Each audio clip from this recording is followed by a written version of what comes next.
오늘도 클릭해주셔서 감사합니다. 구독과 좋아요 부탁드립니다. 최근 누리호의 발사 성공으로 해외 외신들이 한국의 항공우주 산업을 높게 평가하고 있는 가운데 지난달 열린 항공우주인 포럼 자리에서 정부 관계자의 예상치 못한 발언이 나와 화제가 되고 있습니다. 한국 정부가 차세대 한국형 전투기 KF-21에 탑재되는 엔진을 블록 진화 단계를 거쳐 자체 개발을 할 것이라고 밝힌 것인데요. 문순욱 장관은 KF-21 탑재용으로 제트기급 첨단 엔진 개발을 적극 검토하고 있다며 오랜 시간 많은 예산이 필요한 사업이지만 우리나라 항공 분야를 넘어 기계산업 전 분야로 이어지는 파급 효과가 크다고 하였습니다. 사실 항공기 엔진 개발은 항공기를 개발 생산하는 것보다 더 난이도가 높은 분야로 꼽힙니다. 현재 세계 항공기 엔진 시장은 단 3개 회사만이 독점하고 있는데요. 강제적 독점이라기보다 사실 엔진을 만들 수 있는 회사가 전 세계에 3곳뿐인 상황인 것입니다. 항공 분야 시장 분석기관 포캐스트 인터내셔널에 따르면 세계 항공기 엔진 시장 점유율은 CFM 인터내셔널 40%, 프렛 앤 휘트니 21%, 제너럴 일렉트릭 15%, 롤스로이스 15%입니다. CFM 인터내셔널의 지분 중 절반을 GE가 소유하고 있어 즉 세계 항공기 엔진 시장은 GE, 프렛 앤 휘트니, 롤스로이스 위 3사가 90% 이상을 차지하고 있는 셈이죠. 상황이 이렇다 보니 한국이 호기롭게 항공 엔진 국산화를 선포하긴 했지만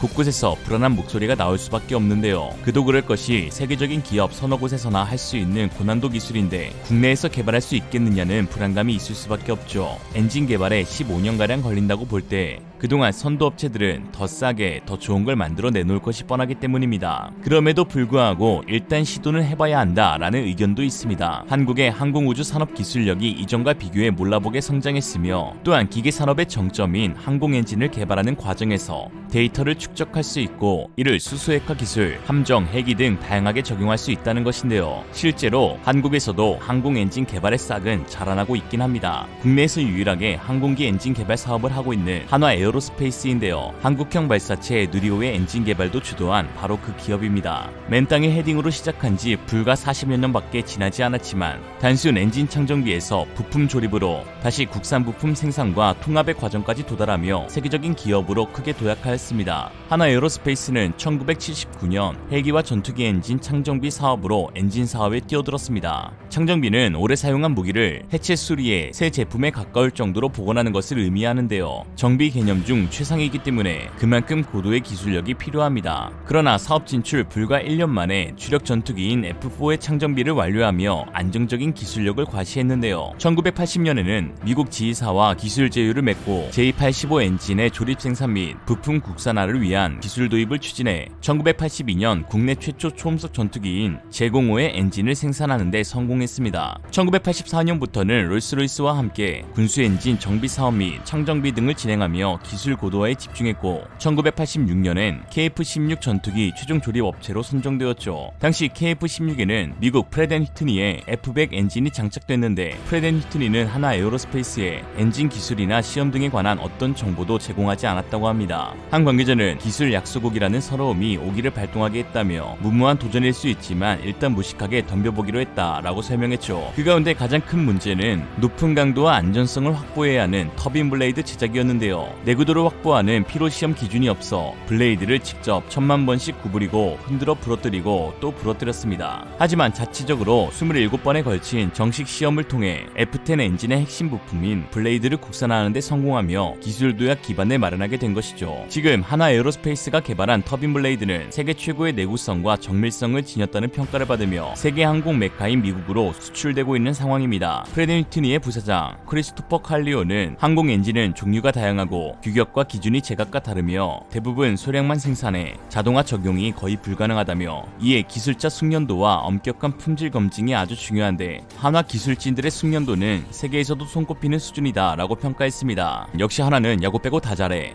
이런 노력으로 1997년 시험 비행에 나선 KF-16은 엔진을 포함한 전체 부품의 국산화율이 41%에 이르렀는데요. 업계에서는 한화 에어로스페이스가 이 시장에서 짧은 시간 안에 성과를 낼 수 있었던 이유로 정밀 가공 등 기반 기술을 꾸준히 축적하며 글로벌 항공 엔진 생산 기업과 쌓아온 신뢰를 꼽습니다. 수십 년 동안 최첨단 항공기 엔진 부품의 공급이나 면허 생산 방식으로 3대 항공 기업과의 교류를 이어왔죠. 엔진 제작 기업들은 기본적으로 창정비, 조립 생산, 면허 생산, 독자 연구 개발 등 4개의 단계를 거치는데요. 하나에어로스페이스는 자사의 엔진 사업이 이미 면허 생산 단계에 와 있다고 짚고 있습니다. 그 결과로 이제 KF-21의 엔진 통합을 도맡고 있는데 엔진 부품 국산화율은 더 높아져 39%에 이릅니다. 물론 아직 갈 길이 멀긴 하지만 40년의 노력으로 전투기 엔진 완전 국산화가 꿈은 아니라는 것이 확인된 순간이었죠. 특히 최근 KF-21의 쌍발 엔진인 F414 엔진을 개발한 GE는 놀랄만한 발표를 했는데요. 기존 모델보다 출력 및 내구성이 크게 향상된 F414-2 버전을 공개하면서 한국과 공동 생산을 고려하고 있다고 밝힌 것입니다. 군사 전문 매체 디펜와이드에 따르면 GE의 한 관계자는 인도의 스텔스기인 AMCA용의 엔진이 F414-2로 결정되면서 공동 개발이 확정된 것처럼 한국의 KF-21에도 리트로피트 방식으로 업그레이드가 가능하고 현지 생산 및 공동 개발할 가능성이 높은 상황이다 라고 하였습니다. 정부가 밝힌 한국형 제트 엔진 개발이 GE의 차세대 엔진인 F414-2의 한국형 버전으로 개발될 수 있는 것입니다. F414-2 모델은 터보팬이 3단 모두 블리스크로 제작되어 내구성이 크게 강화되고 공기 흡입량도 증가되어 초당 85kg의 공기를 흡입하는데 이는 F414G400 모델 대비 10.2%나 증가한 성능을 지니고 있습니다. 충류 압축기의 경우 F414G404 모델이 7단 구성인데 반해 F414-2 모델은 6단 구성으로 공기 역학적인 성능, 내구성, 고압 터빈 부분이 개선되어 추력이 무려 18%나 증가되었습니다. 또 하나 주목해야 할 것은 2016년 한국항공우주산업이 제출한 한국형 전투기 엔진 협상 대상 업체 결과 보고서인데요. 당시 GE는 F414 엔진이 3단계에 걸쳐 국산화되는 계획이 있었습니다. 1단계인 직구매 계획에서는 2020년에서 21년까지 엔진 원 제작사에서 조립된 엔진을 직구매하는 방식이고 2단계인 조립 국산화 계획에선 엔진 원 제작사로부터 도입한 엔진을 21년부터 국내 업체가 최종 조립하기로 하였으며 3단계 부품 국산화 계획에서는 22년까지 국내 업체가 국산화 부품을 장착하여 최종 조립이라고 명시되어 있습니다. 현재 한화에어로스페이스가 면허 생산을 통해 GE의 F414-400K 엔진을 생산할 예정이며 일체형 블레이드, 디스크, 회전체 부품 등 주요 부품들의 국산화가 이루어져 초기 보고서의 계획대로 한국은 착실히 3단계의 과정을 모두 마쳤고 이제 4단계인 한국형 제트 엔진 자체 개발이 언급되면서 시기적으로도 딱 들어맞는 것이죠. GE가 F414-2의 공동 개발 의도를 내비친 것은 그만큼 한국이 우수한 기술력을 뒷받침하고 있기 때문입니다. 무려 6년 만에 F414-400K 엔진 보조동력 장치를 개발하였고 그 국산화율은 무려 92.78%에 달합니다. 이 APU에 관한 설계 및 사업 권리는 하나에어로스페이스가 독자적으로 보유하게 되는 놀라운 성과이죠. 이미 하나에어로스페이스는 엔진 핵심 부품들을 세계 3대 항공기업에 역으로 팔고 있는데요. 또한 3대 기업과 국제 공동개발 프로그램 계약을 맺었는데 지금까지 RSP는 독일, 영국, 이탈리아 등의 유럽의 항공엔진 선진 업체들이 주도해왔으나 하나에어로스페이스는 아시아 유일 3대 기업과 RSP를 맺으면서 아시아권 독보적 위치를 점하고 있는 상황입니다. 이와 관련 GE 군용 엔진 사업 부사장 알 딜리베로는 그동안 GE와 하나가 쌓아온 기술적 성과에 근거하여 여러 기술들을 한국형 전투기 KF-21에 제공할 수 있을 것으로 기대한다 라고 전했죠. 한편 이런 상황 가운데 KF-21의 공동개발국인 인도네시아가 분담금을 미납하며 프랑스의 라팔까지 구매해 한국의 뒤통수를 제대로 쳤는데 결국 자기 자신도 뒤통수를 맞게 됐다는 소식이 들려와 꼬시게 되었습니다. 인도네시아 레만나스 주지사이자 국방위원인 앤디 위잔토의 발언을 통해 공개된 인도네시아와 프랑스의 라팔 전투기 도입 사업에서 애당초 전투기 42대의 도입과 함께 기술 이전을 받기로 하였지만 프랑스에서 돌연히 36대의 라팔을 추가로 더 구매해야 유지보수 및 기술 지원을 약속할 수 있고 심지어 60대를 더 주문해야